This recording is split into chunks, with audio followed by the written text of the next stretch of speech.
that your God moment that week. Hey, praying for you guys this week. I want to encourage you. God's got your back.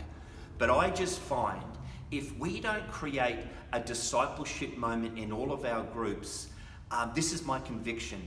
Though that social group, just as an example, is no different to any other social community group in our city. It could be Scouts, it could be Girl Guides, it could be the local RSL, it could be, a history group, it could be a PNC, whatever it is, and there's nothing wrong with them, absolutely not. But what's the difference between their social group and ours? We've got a God element where people get encouraged in God, the spiritual factor there. So I'd love you to think about, how do I incorporate God into that moment? It doesn't have to be through the whole thing. It doesn't have to go heavy spiritually, but it's got a moment there where people get encouraged when you gather. The next part of discipleship fits into the care component, and it's this. I would love all of our group leaders on the off week or during the week when you're not meeting, I'd love you to communicate to your group something of encouragement. Hey, thinking of you this week. Been praying for you this week. Here's a great Bible verse. I hope it encourages you. It's just a touch point that lets your group know that as a group leader, you're not just there to facilitate a walking group and you send them the location of the next bushwalk. I believe a group leader's role is more important and more significant than that. So what I'd love you to do is think about, what's that one touch point midweek, in the off week or whenever, where you're saying, I'm just going to send everyone some kind of encouragement. I'm praying for you, I'm thinking of you, and you'll do that. You know what? That changes this from a social gathering where I'm just facilitating the connection to now you are leading these people spiritually, even something small like that.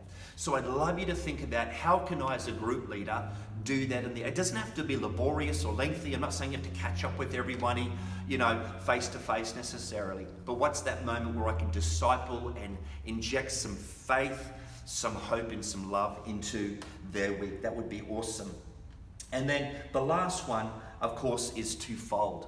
And it's that when you're leading a group, I want you to always be thinking about, and I forgot about my notes here. Number 2, discipleship connect care. Number 3, leadership development, not appointment in a role. Leadership development, not an appointment in a role. What does that mean? I hope you realize that gone are the days where we go, you know what, I know I need to raise up a leader, and you pick someone out and you have this big conversation saying, I want you to lead a group. Those days are over. Okay, what we want to be able to do is develop a leader. Don't just give them a role or a title. What does that mean? Really simple. You don't even necessarily need to be saying to somebody, I want you to be a group leader in 6 months' time, let me train you. It's simply about saying, I want to develop some leadership skills in the person, so give them a simple activity. Let them share their testimony one night. Let them run the food one night. Let them organise the bushwalk. Let them send the text to everybody to encourage them.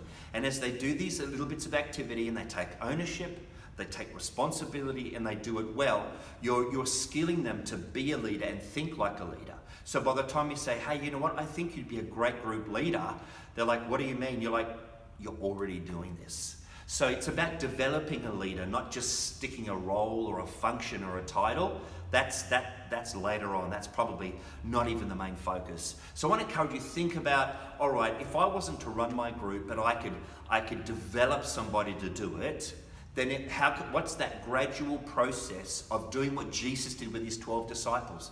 He hung around them, he encouraged them, he got them to do things, he got them to lay hands on people, and it developed leadership. And then it's like, you're a disciple, you're an apostle, you're my followers. So I'd love you to think about how you can do that this year in running your group. The last part of leadership is our Sunday services. Now, I spent a lot of time at the end of last year talking about this, but what we're finding, to look after the people in the life of our church, and especially the new people, we really want you to continue to embrace this idea of owning a service. And what that means is, if you can get here a few minutes early, whatever service you're going to own, mingle with people in the church auditorium, say hi to them if you can.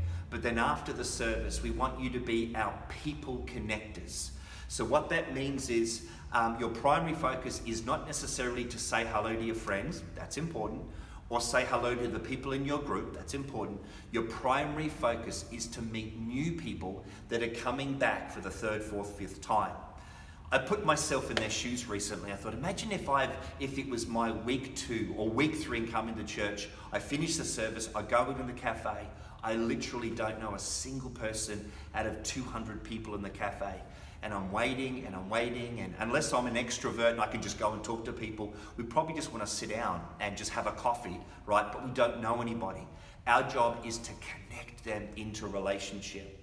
What does that mean? Meeting them as soon as they start to come to church, especially as group leaders. And what we want to try and do is put, the right kind of people with the right kind of leaders to be able to do that. But I want you to be looking for our Next Steps team. Look to Vanessa and 50 Plus Pastor, Chris and Nicola and myself and our coaches to be able to say, hey, who's the new person that I can connect with? Not first time visitors, that's Next Steps, that's what they do. But it's the third, fourth, fifth, sixth time because we want them to connect.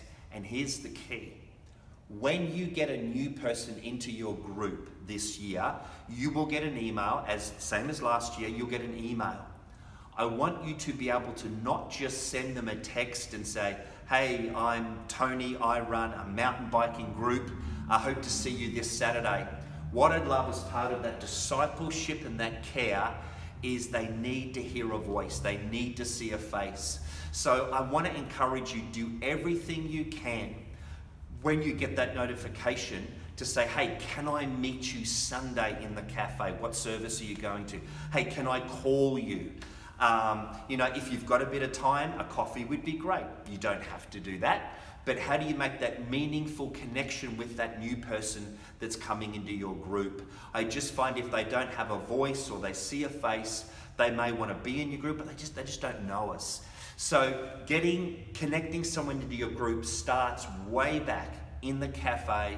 Maybe it's the second or third time they're looking at doing Growth Track. They might be looking at doing Alpha. You become the connector of that person. You become a people connector in our cafe. You know what? As we grow and as we see more and more people, what God wants us to do is have a big welcoming front door, but a really strong back door so people don't just kind of float out because they didn't feel connected.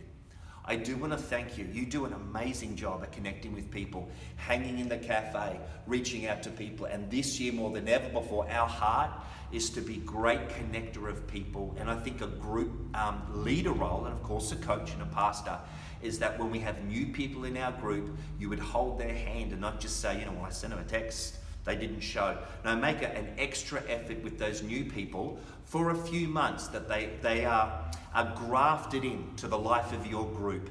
I think that's what God would require of us. And it's a privilege to be able to love on people no matter what kind of group you have in the life of our church. So think about discipleship, new people in your group, reaching out to them and saying, hey, I know you've emailed the church, I'd like to get into your group. Call them, try to connect on Sunday. And then more broadly, be a people connector in the cafe. Come to us as pastors, go to the Next Steps team and say, hey, do you want me to pop past the Next Steps lounge and say hi to the new visitors? Absolutely, 100%. That would be so great that we can do that this year. So mandate, invite, reach out this year with your group. Connect, care, grow, discipleship, and what that means for your people, and seeing leaders develop as well, and reaching out to new people all the time. And as you know, the role of your coach, your overseer, your coach is to help you to make that easy to be able to do that. How do I replicate myself? How do I raise or develop a new leader in my group? So guys, I hope that's going to help you run your awesome group throughout the year. I will let you know we have a group leaders training night coming up in about 6 weeks. I'll give you the date of that really, really soon.